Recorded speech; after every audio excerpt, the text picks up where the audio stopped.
me présente, je m'appelle Christelle, j'ai 47 ans.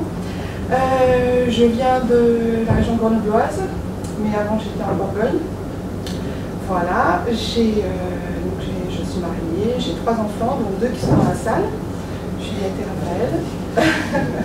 Je vais en parler après parce qu'ils ont des expériences par rapport à la médiumnité qui m'ont servi de support, on va dire, dans leur petite vie. Donc voilà, et donc j'habite à Arménie, je suis arrivée au mois d'août 2017, donc c'est tout récent. Et voilà. Donc pour commencer, je voudrais qu'on décroise les jambes, si c'était possible. On décroise les jambes, on décroise les mains. Voilà, on se détend. Je voudrais qu'on fasse une petite pensée pour tous les gens qu'on aime, tous les gens qui nous sont chers, les défunts, les gens qui sont plus là, ceux qui sont malades. Vous avez sûrement des amis, des frères, des sœurs, des gens que vous aimez, vous avez envie d'envoyer quelque chose, une pensée, un petit coup d'énergie d'amour. Donc je voudrais qu'on le fasse tous ensemble. Voilà. Donc on respire bien. On décroise. Chacun y met l'attention qu'il veut, je ne force personne, mais chacun y met ce qu'il veut.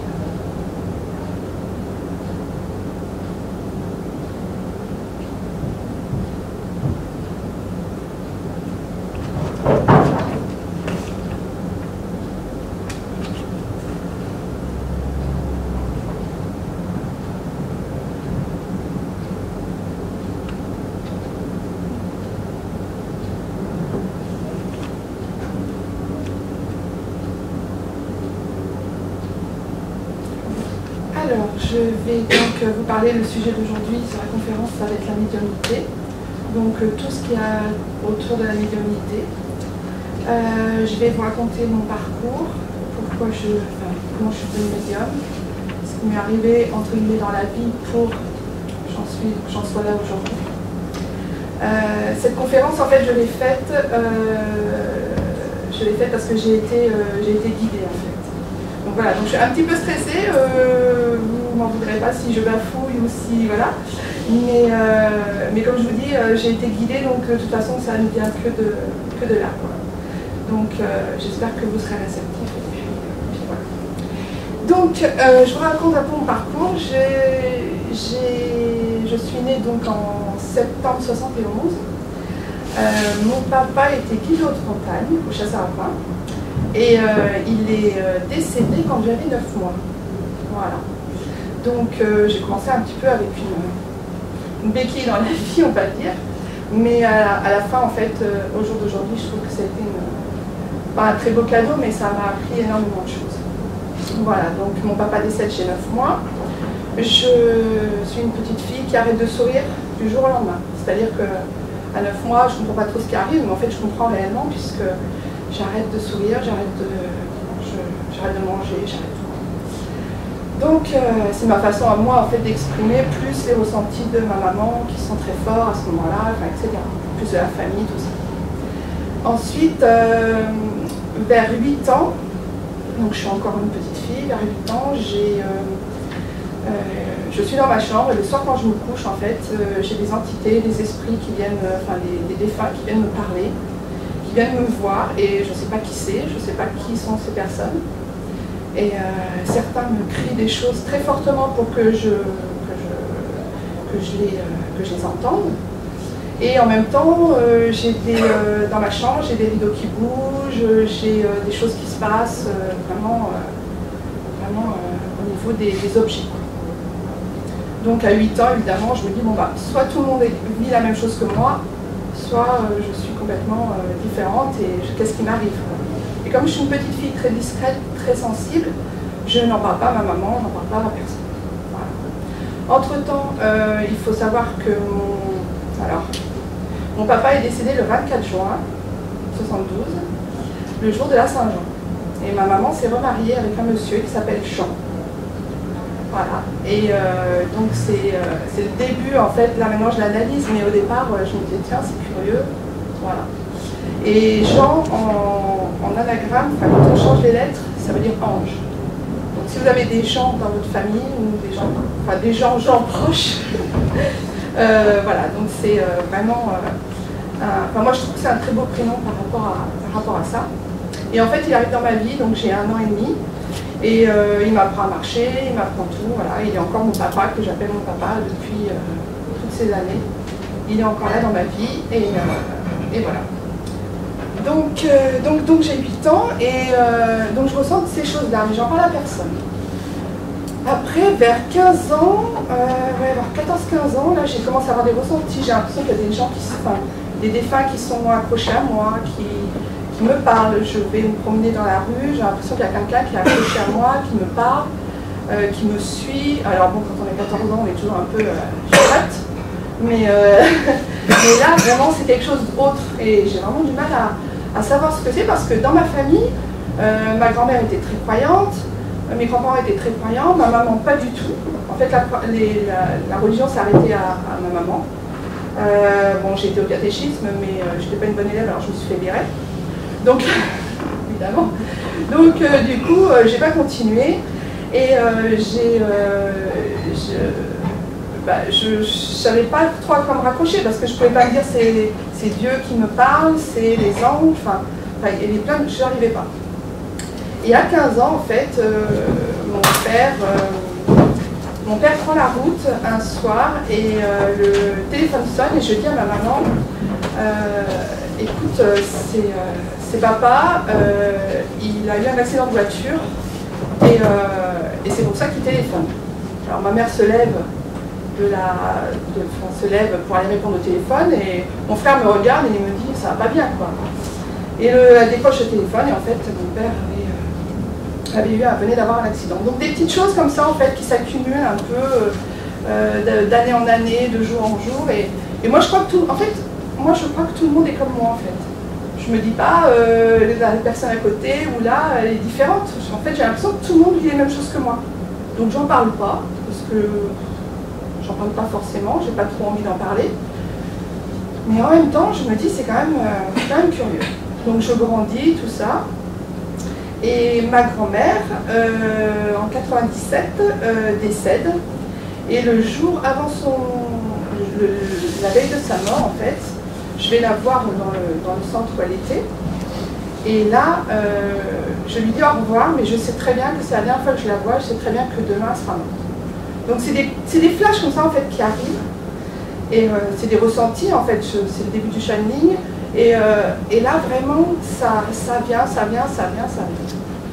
Bon, et puis je me dis, bah, de toute façon, ouais, c'est des ressentis, j'ai peut-être une intuition, je suis une femme, j'ai plus d'intuition que d'autres.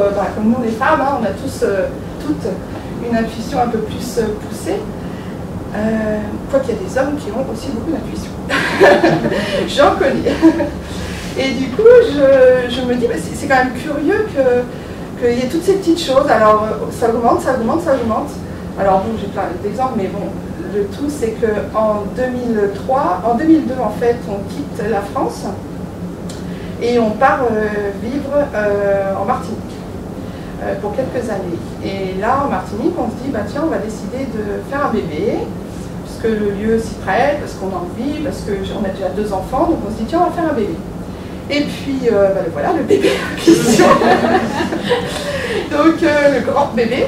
Donc Raphaël arrive, il naît, et à 3 semaines de vie, en fait, ce qui se passe, c'est que une nuit, je me réveille en sursaut, en fait, mais j'ai vraiment un sursaut. Il est à côté de moi, je me réveille, et là, il est en arrêt cardiaque, il ne respire plus, il est tout bleu, et là, c'est la panique, quoi, parce que je ne sais pas quoi faire, je ne sais pas comment faire, et mon mari est à côté, il me dit vite, il faut appeler le SAMU, donc on appelle le SAMU, il est en arrêt cardiaque, on essaye de le remettre en route, mais bon, moi j'ai un brevet de secourisme, mais bon, quand c'est les siens, on a toujours du mal. Et on le remet en route, et il repart, et après il refait des arrêts cardiaques, comme ça, jusqu'à ce que les pompiers arrivent. Et 2 jours après, je me dis, c'est pas possible quand même de me réveiller pour lui sauver la vie. Comment j'ai ressenti ça, qu'est-ce qui a fait que je me suis réveillée à ce moment-là? Alors je me dis, bon, l'instinct maternel, je l'allaite, je suis proche de lui, les énergies sont proches, on est vraiment connectés entre eux. Enfin, tous ceux qui ont eu des bébés, ils connaissent ça, quoi. On est connectés avec le bébé, tout ça. je passe. Et puis en fait, à chaque fois, je me disais, bon, bah, c'est le hasard, bon, c'est comme ça, il se passe rien, enfin rien de plus, quoi. Pourquoi voilà, tout le monde vit les mêmes choses, quoi. Mais je suis sûre que vous vous dites tout ça en plus, hein.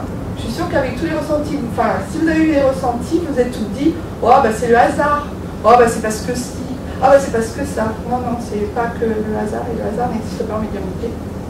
Donc voilà, donc en fait, on vit des choses comme ça. Après, on rentre en métropole. Ma fille, donc Juliette, qui est là derrière, fait des études de cinéma.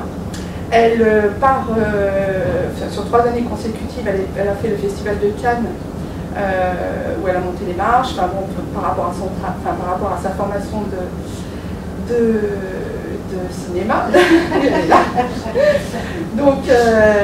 Donc elle monte les marches, tout ça, et puis je dis à mon mari, c'est bizarre, je sens qu'elle va rencontrer, bon, alors certains acteurs évidemment, puisque je les voyais, ils étaient en programme sur le, enfin ils étaient écrits en programme sur le festival de Cannes, donc Depardieu, tout ça, bon, évidemment. Mais je me dis, c'est bizarre, j'ai mon mari, j'ai l'impression qu'elle va m'envoyer une photo, et ça va pas être une photo comme les autres, et il va y avoir, elle va être en photo avec Kemar. Alors je sais pas si Kemar, les gens savent qui c'est. Voilà, voilà. Si vous connaissez Natou, c'est l'ancien copain de Natou, c'est un youtubeur. Enfin, bon. Et à l'époque, on le suivait, enfin, on aimait bien le visionner.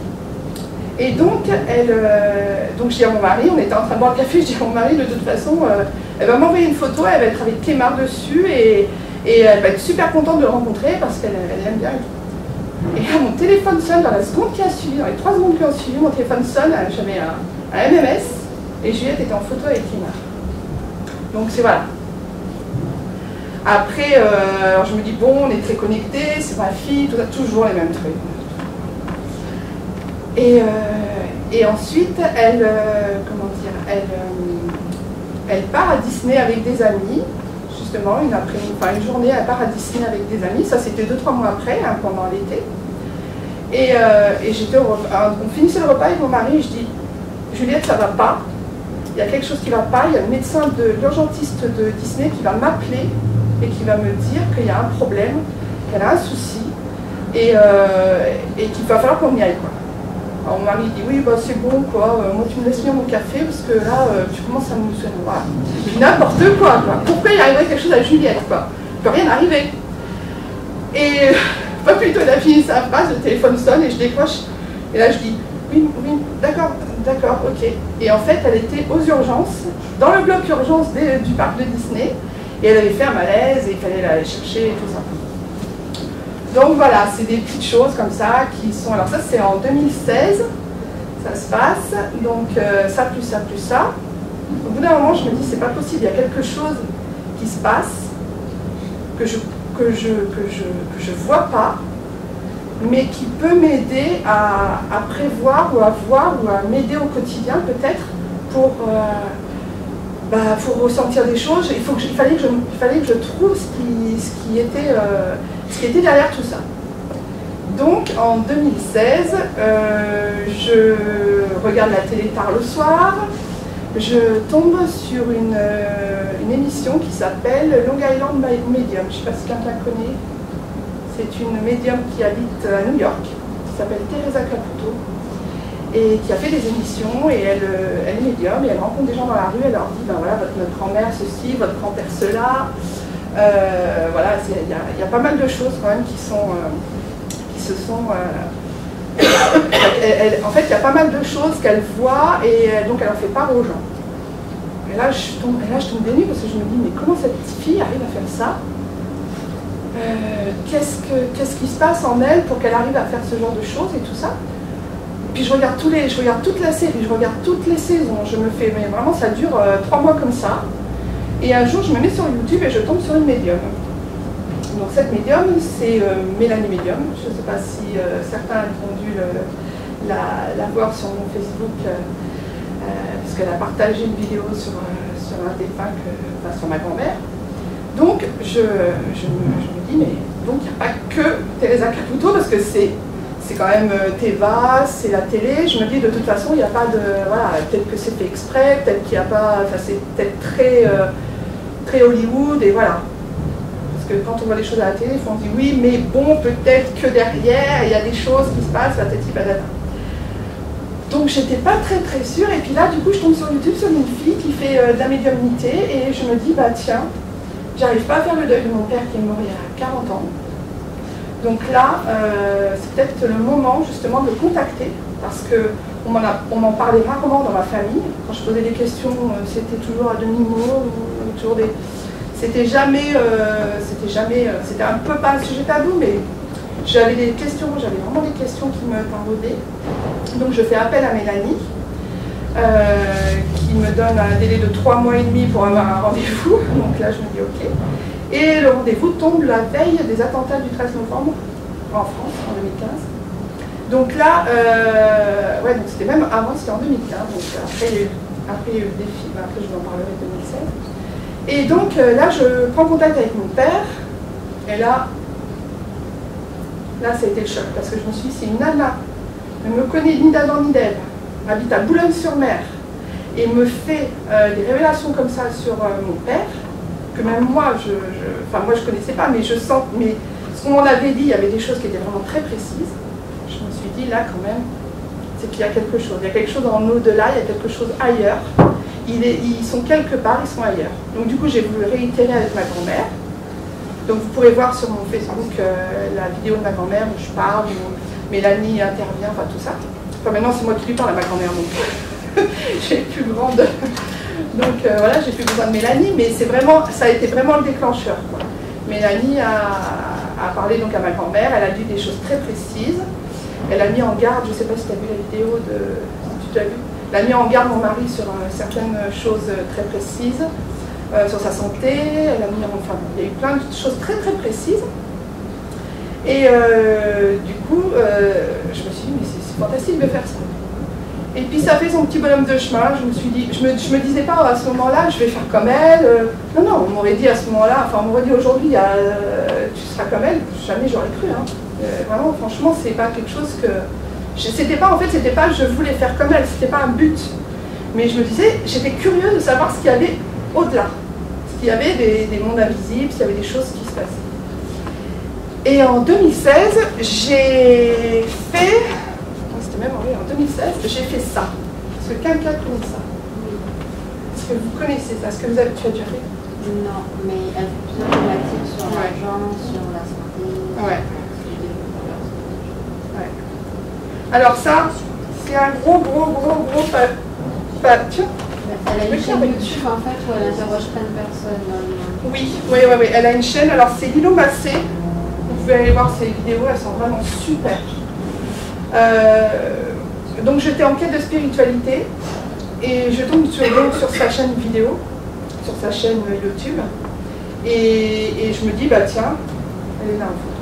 Et je me dis bah tiens, pourquoi pas essayer d'acheter le livre, et puis c'était vraiment pour une vie extraordinaire, ça n'avait rien à voir avec la médiumnité, rien à voir avec la spiritualité, c'était pour avoir une vie meilleure. Et à ce moment-là, c'est vrai que j'avais beaucoup de soucis au niveau relations, au niveau boulot, j'étais vraiment pas bien dans mes baskets, et du coup j'ai fait je peux même vous le faire passer, mais j'ai fait le défi des 100 jours. Et alors là, de jour en jour, c'est-à-dire que de jour en jour, de semaine en semaine, parce que ça dure 100 jours, hein. Donc ça fait à peu près 3 mois, 3 ou 4 mois, quoi. Et de jour en jour, il s'est déclenché des choses, j'ai eu des ressentis. Alors j'ai fait des exercices tout bien comme elle expliquait, hein. J'ai mis tout mon cœur. Et en fait, le simple fait de mettre son cœur et d'ouvrir le chakra du cœur, en fait, tout ça, j'ai reçu, en fait. Je recevais et je recevais et je recevais. Donc, ça a commencé à ouvrir pas mal de portes. Ensuite, oui, alors en plus, oui. Donc en plus, c'était aussi la période, c'était fin 2016, début 2017, et c'était la période où on avait envie de venir en Guyane pour vivre. Et alors moi, la Guyane, il y a 3 ans de ça, il fallait même pas m'en parler, quoi. C'était l'horreur, je voulais pas venir, je voulais pas en entendre parler. Mon mari me dit, mais si on va venir, si allons en Guyane, ça doit être bien. Ah non, jamais j'irai en Guyane, mais jamais de ma vie. Ah non, il y a des bêtes, l'eau elle est marron. Ah non, je veux pas y aller, je veux pas y aller. Et à un moment donné, Et à un moment donné, je sais pas ce qui s'est passé après le défilé 100 jours, j'ai dit à mon mari, mais allez, on va en Guyane, ça me plaît, j'ai envie d'essayer.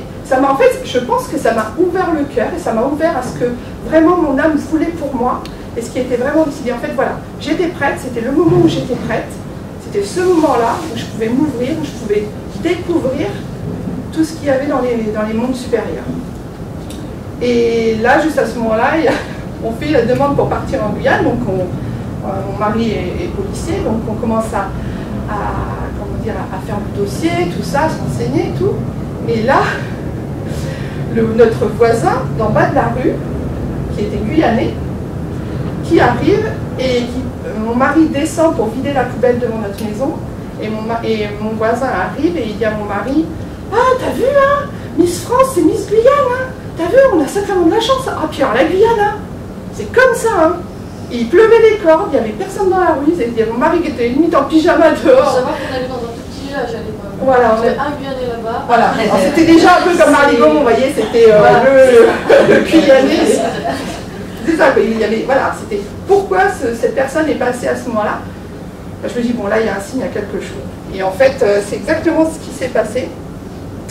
Donc après, moi j'étais persuadée qu'on allait partir en Guyane parce que plusieurs signes me démontraient, j'allumais la radio, en Amazonie, enfin il y avait toujours quelque chose qui mais quasi toutes les semaines quoi, c'était quelque chose, j'étais hyper connectée Guyane. Alors je me disais tellement j'ai envie d'y aller, et après c'était devenu quelque chose qui, c'était vraiment j'y pensais tout le temps, j'y pensais tous les jours, j'étais hyper motivée. Après, c'était moi qui étais la plus motivée de toute la famille, quoi. Donc, mon mari ne comprenait plus trop rien parce que, évidemment, je changeais, je me renseignais sur la Guyane, j'allais sur les réseaux sociaux, j'ai connu des gens, dont Sandrine, Lorinda. Donc, voilà, c'est vraiment voilà, c'est vraiment une période où j'étais, mais vraiment, je sentais que ça vibrait là et que j'étais au bon endroit, à la bonne place. Et quand on est au bon endroit, à la bonne place, tout arrive. En fait, on s'ouvre et tout ce qui est bon pour nous arrive. Et ça, je l'ai vraiment remarqué. Ça va, tout le monde suit pour l'instant? Personne ne dort? Vous avez des questions pour l'instant? Oui. Tu parles de ton métier. C'est plus ton métier, enfin c'était quoi ton métier avant? Est-ce que tu as arrêté? Alors, c'est ton métier, c'est super comme question parce qu'en plus je voulais en parler mais j'avais zappé donc du coup c'est bien, je te remercie. Alors, mon métier à la base, j'ai fait un BEP sanitaire et social, donc il y a très longtemps, en 1990. J'ai fait un BEP sanitaire et social pour aider les gens, pour être dans l'aide à la personne, pour vraiment dans l'aide. Très vite, bon, j'ai eu mon BEP, après je suis partie en dentaire, en assistante dentaire. J'ai fait une école d'assistante dentaire, toujours pour être, toujours dans le contact avec l'aide des gens, le médical et tout ça. Après, j'ai donc arrêté et j'ai fait, donc après j'ai dû partir en région parisienne parce que mon mari est rentré à l'école de police, à l'école des officiers, donc après j'ai arrêté et là j'ai gardé des enfants. Ça a été les plus belles années de ma vie professionnelle.